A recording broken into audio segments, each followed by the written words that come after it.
주시는 하나님의 말씀 신명기 20장 10절부터 20절까지 말씀입니다. 내가 어떤 성읍으로 나아가서 치려할 때에는 그 성읍에 먼저 화평을 선언하라.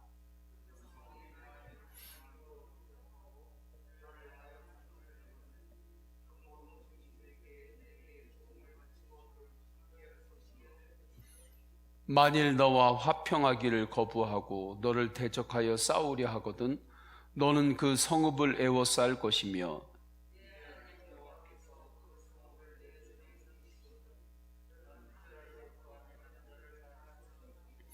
너는 오직 여자들과 유아들과 가축들과 성읍 가운데 있는 모든 것을 너를 위하여 탈취물로 삼을 것이며 너는 내 하나님 여호와께서 내게 주신 적군에게서 빼앗은 것을 먹을지니라.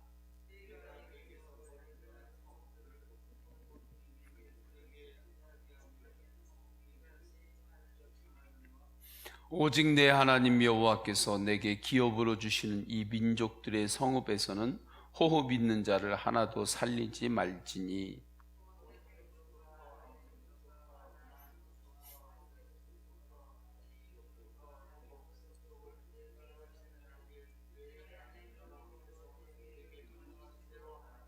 이는 그들이 그 신들에게 행하는 모든 가증한 일을 너희에게 가르쳐 본받게 하여 너희가 너희의 하나님 여호와께 범죄하게 할까 함이니라.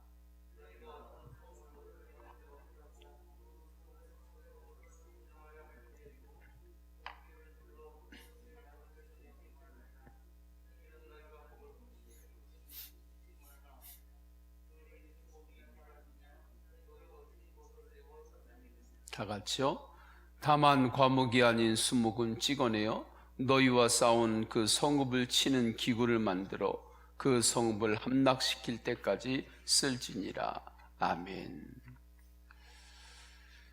이스라엘 백성들이 가나안 땅에 들어가면서 피할 수 없는 것이 있었습니다. 전쟁입니다. 이때 전쟁의 핵심은 우상 숭배와의 싸움이었습니다. 그래서 18절에 우상을 섬기는 이방 족속들을 생각하면서 이렇게 말씀합니다. 이는 그들이 그 신들에게 행하는 모든 가증한 일을 너희에게 가르쳐 본받게 하여 너희가 너희의 하나님 여호와께 범죄하게 할까 함이니라. 이 이유 때문에 우상 숭배의 전염을 막기 위해서 하나님께서는 가나안 땅에 들어가 이방 족속과 영적인 전쟁을 하라 말씀합니다.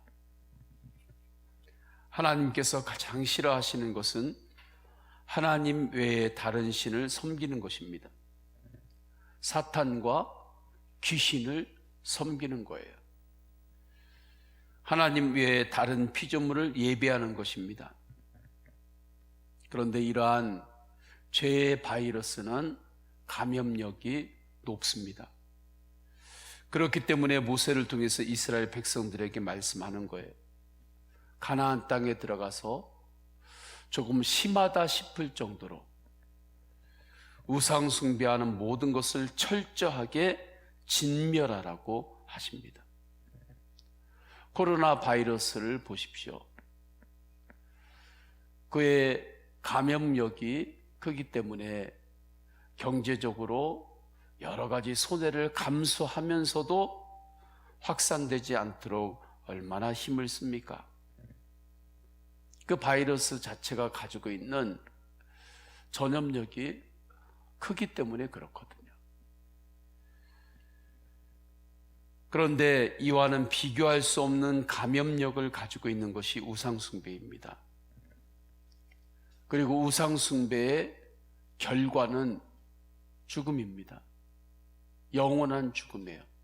치명적인 거죠.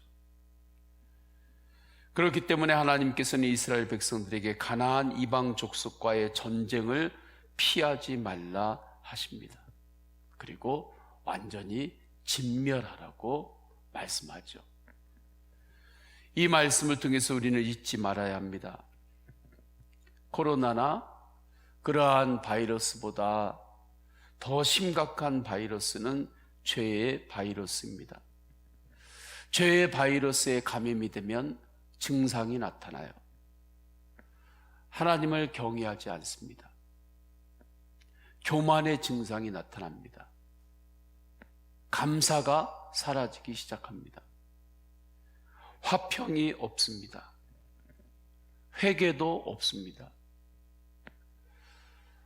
하나님 앞에서의 충성도 없습니다.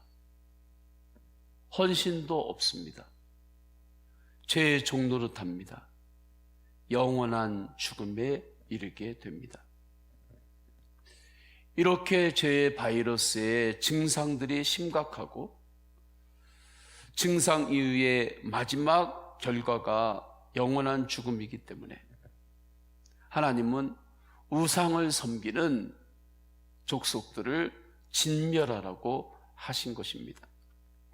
인간적으로 보면 그렇게 말씀하시지 않고 그냥 좋은 게 좋은 거니까 그냥 같이 있으면 좋겠다, 그런 생각을 충분히 할 수도 있어요. 하나님은 사랑의 하나님이시니까. 그러나 우상 숭배와 죄의 바이러스의 그 결과를 하나님은 창세기 이후로 계속해서 보셨습니다. 분명하게 아셨던 거죠. 그렇기 때문에 하나님께서 언약을 이루실 때에 이렇게 말씀하신 것입니다. 우리는 오늘 말씀을 거울로 삼아서 나를 점검해 보아야 합니다. 코로나를 진단 시약으로 확진 판정을 하듯이 하나님 말씀 앞에서 말씀으로 나를 점검해 보아야 하는 거예요.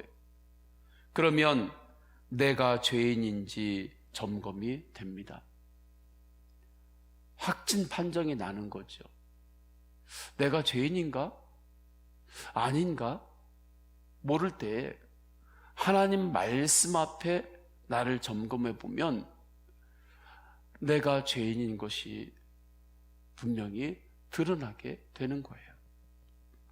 이것이 율법이 하는 역할입니다. 율법이 하는 역할은 정확해요.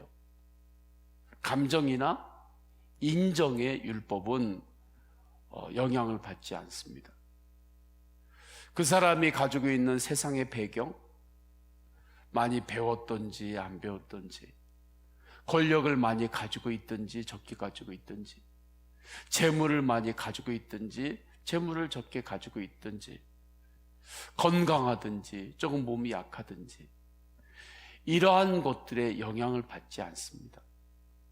율법은 정확하게 우리 안에 죄가 있는지 없는지를 말씀 앞에, 율법 앞에 서면 모든 것들을 분별해 내는 거죠. 이렇게 정확하게 하나님의 말씀으로 점검할 때 결론은 다음과 같습니다. 로마서 3장 9절에 그러면 어떠하냐? 우리는 나으냐? 결코 아니라. 유대인이나 헬라인이나 다 죄 아래에 있다고 우리가 이미 선언하였느니라. 유대인이나 헬라인이나 믿는 자나 믿지 않는 자나 다 우리가 하나님 앞에서는 죄 아래에 있었던 사람들이라고 말씀하죠. 로마서 3장 23절 모든 사람이 죄를 범하였음에 하나님의 영광에 이르지 못하더니. 이것이 인간들의 실상입니다. 우리 영혼의 실상입니다. 그래서 주님은 십자가에서 우리의 모든 죄의 모든 것, 사단 마귀에게 종노릇하는 옛사람을 진멸하신 것입니다. 조금도 남김없이 십자가에서 예수 그리스도께서 우리의 모든 죄를 완전히 진멸하셨어요. 진멸하는 그 방법이 무엇입니까? 죽는 거예요. 그 죄를 죽이는 거죠. 그래서 예수 그리스도께서 우리의 모든 죄를 담당하시고 끌어안고 그 죄와 함께 주님께서 십자가에서 죽으신 것입니다. 모세가 이스라엘 백성들에게 언약의 땅 가나안 땅에 들어가서 우상 숭배하고 있는 그 죄된 것들은 완전히 진멸하라고 말씀하신 것처럼 예수 그리스도께서 십자가에서 우리 인간의 죄를 완전히 진멸하시는 길을 택하셨는데, 그것은 죄를 모두 다 끌어안고 주님께서 죽으시는 거예요. 대속의 은혜로 죄를 그렇게 진멸하셨습니다. 십자가의 사랑으로 죄를 완전히 진멸하신 거예요. 그렇기 때문에 십자가 대속의 은혜는 죄에 대한 완전한 승리입니다. 죄와 함께 죽지 않고는 그 죄를 이길 수 없었어요. 그래서 주님께서 죄의 종노릇하는 우리의 옛사람을 끌어안고 십자가에서 죽으신 것입니다. 그리고 주님은 3일 만에 부활하셔서 우리 안에 성령으로 임재하셨어요.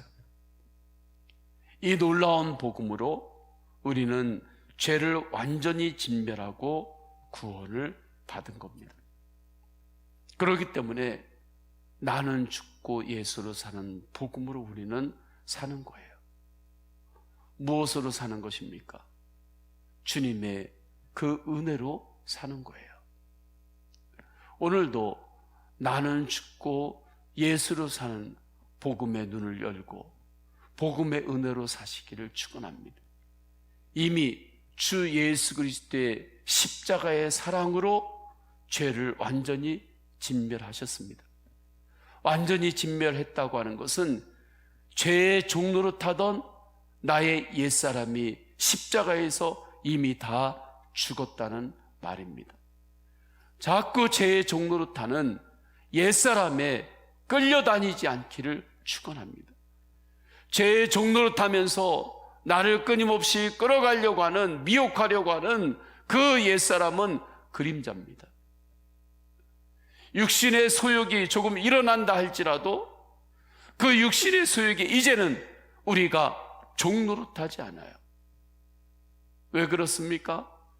종노릇하던 옛사람은 죽을 것이 아니라 내가 조금 노력하고 내가 조금 열심히 신앙생활해서 그 옛사람을 제어하는 것이 아니라 이미 주 예수 그리스도의 십자가에서 죄의 종노릇하던 나의 옛사람은 죽었기 때문입니다.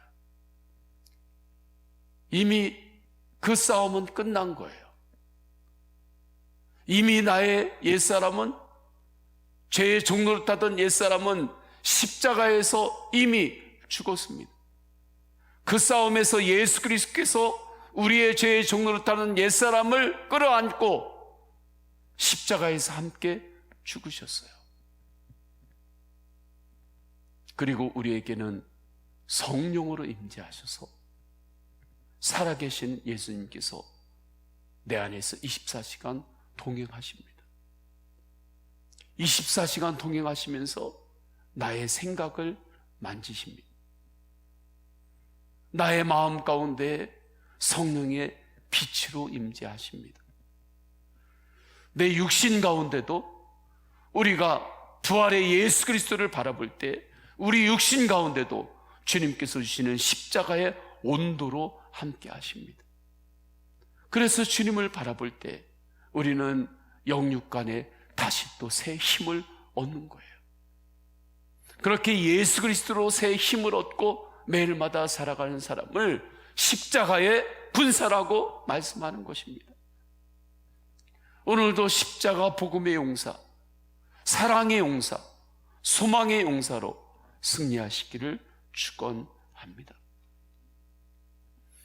나는 죽고 예수를 사는 복음으로 우리가 다스림을 받기 때문에 예수님으로 인하여 우리 안에는 범사에 감사하는 열매가 자라는 것입니다. 감사할 수 있다는 것이 얼마나 큰 축복인 줄 얼마나 축복인지 모릅니다. 우리가 예수 그리스도를 바라볼 때 감사할 수 있거든요. 이것이 대단한 축복입니다. 예수 그리스도의 복음이 없으면 우리는 점점 감사를 잃어버리게 됩니다. 감사를 못해요. 감사를 하는 방법도 몰라요. 감사를 못하는 거예요. 옛사람의 종노릇하면서 계속 살아가면, 죄의 바이러스에 감염이 된 상태에서 살아가면, 그 증상이 점점 심해지면 이제 감사를 하려도 감사를 못해요. 그러나 우리는 어떠한 상황에서도 범사에 예수 그리스도를 바라볼 때 우리는 감사할 수 있습니다. 이 자체가 놀라운 축복이에요. 감사할 뿐만이 아니라 예수님을 바라볼 때 충성도 할 수 있어요. 인내도 할 수 있습니다. 놀라운 축복인 거죠. 어떤 상황에서도 주님을 바라보며 우리는 예배할 수 있습니다. 예수 그리스도로 이미 영적 전쟁에서 승리했기 때문입니다. 오늘 말씀을 보면 이스라엘 백성들에게 가나안 땅에 들어가면 이방 족속들을 만났을 때 먼저 그들과 화평을 이야기하라 말씀합니다. 완전히 진멸하는 그 싸움 이전에 먼저 화평을 이야기해라. 그것에 대한 말씀이 11절, 12절이죠. 10절부터 읽겠습니다. 내가 어떤 성읍으로 나가서 치려할 때에는 그 성읍에 먼저 화평을 선언하라. 그 성읍이 만일 화평하기로 회답하고 너를 향하여 성문을 열거든 그 모든 주민들에게 내게 조공을 바치고 너를 섬기게 할 것이요. 말씀해요. 먼저 화평을 이야기를 하십니다. 화평을 이야기를 할 때 오늘 말씀을 보게 되면 하나님 앞에서 완전한 항복을 뜻하는 것이죠. 화평을 구할 때에는 하나님께서 주신 말씀의 원리를 가지고 그들에게 화평을 청하는 거거든요. 그들이 항복했다고 하는 것은 이제 우상 숭배하지 않고 하나님의 말씀대로 우리도 주님을 섬기겠다고 하는 것을 동의하고 그렇게 받아들인다는 뜻이에요. 그러한 의미로 이제 조공이라든지 이런 것들을 바친다는 의미입니다. 완전한 항복, 이것은 무엇을 뜻하는 것입니까? 우리가 주님께 두 손을 드는 것입니다. 모든 것을 주님께 맡기는 것이 항복입니다. 주님께 모든 것을 맡길 때 우리는 주님이 주시는 열정과 충성과 감사로 오늘도 살 수가 있습니다. 우리가 서커스를 보더라도 밑에 안전 그물을 이렇게 준비해 놓으면 그 위에서 오히려 더 열심히 담대하게 어려운 것들을 도전할 수도 있고 행할 수가 있는 것입니다. 일을 할 때, 고층 위에서 일을 할 때 안전을 지킬 수 있는 그 안전줄로 몸을 이렇게 묶고 일을 하면 그러면 오히려 더 도전할 수도 있고 어려운 일도 할 수가 있습니다.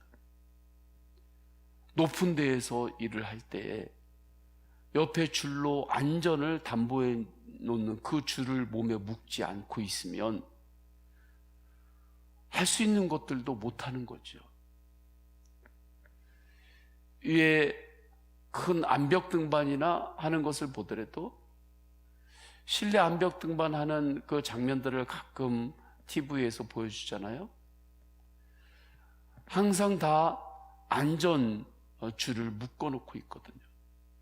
그러니까 내가 도전할 수 없는 것도 도전하게 되고, 그리고 그것을 오르게 되는 거예요. 하나님 앞에 항복한다고 하는 것은 하나님 앞에 나를 온전히 다 맡기는 거예요. 할렐루야. 그럼 하나님 앞에 맡긴 다음에 나는 아무것도 하지 않는 것인가? 그렇지 않아요. 하나님 앞에 맡길 수 있으니까, 십자가의 은혜 앞에 나의 영혼을 든든하게 맡길 수 있으니까, 그 다음에 이 땅에서 하나님 뜻 안에서 더 도전할 수도 있고, 더 힘을 다하여 살 수 있고, 더 감사하면서 최선을 다할 수 있는 거예요. 할렐루야.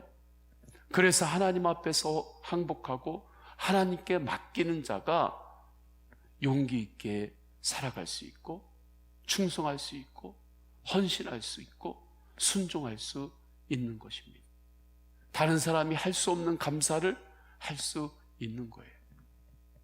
오늘 말씀은 이 은혜를 우리에게 보여주시고 우리에게 부어주시고 있습니다. 십자가 부활 복음에 나를 맡기면 우리는 새 힘을 얻습니다. 십자가 부활 복음의 승리를 알기 때문입니다. 다른 것에 너무 힘 빼지 마시기를 축원합니다. 오직 예수 그리스도 바라보면서 영적으로 승리하신 주님의 능력 안에서 나는 죽고 예수를 사는 복음에 오늘도 다스림 받기를 축원합니다. 다 함께 기도하십니다. 다 함께 기도할 때 오늘 주시는 말씀으로 기도합니다. 또한 우리 성도님들의 개인의 기도 제목을 올려드리시고, 육신이 연약한 믿음의 가족들을 주님 만져주셔서 치유하시고 회복시켜 주옵소서.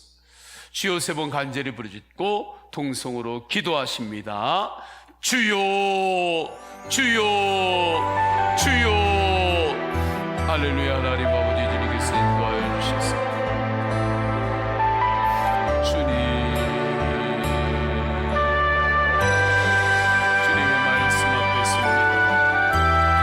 이미 우리의 옛사람은 십자가에서 죽었습니다. 죄의 종로를 타던 옛사람은 십자가에서 주님과 함께 죽었고, 이제는 나는 죽고 예수를 사는 복음으로 오늘도 기도하고 찬양하고 예배하게 하심 감사드립니다. 주님, 죄의 종로를 탄 옛사람을 조금 내가 다스려 보려고 하는 것이 아니라, 내가 통제하고 제어하려는 그러한 차원이 아니라 이미 십자가에서 죽었음을 바라봅니다. 십자가의 사랑과 십자가 보혈의 능력 위에서 나의 옛사람이 주님과 함께 죽음으로 모든 것들이 진멸이 되었습니다. 죄의 바이러스가 진멸이 되었습니다. 하나님 아버지, 이제는 다른 죄의 바이러스들이 우리에게 다시 감염을 시키려고 할지라도 이미 그 모든 것들을 이기시고 승리하신 예수님께서 내 안에 살아계십니다. 부활의 복음이 내 안에서 살아있습니다. 영적인 항체가, 예수 그리스도의 부활 복음의 항체가 내 안에서 역사하고 있습니다. 하나님 아버지, 그렇게 우리가 이 땅을 살아가면서 때는 육체의 소욕이 일어나는 것 같지만 육체의 소욕에 종노릇하지는 않습니다. 십자가의 사랑과 부활의 복음이 내 안에서 나를 다스리고 있고, 십자가의 온도가 내 안에 있으며 전능하신 부활 복음의 역사가 머리끝에서 나를 다스리기 때문입니다.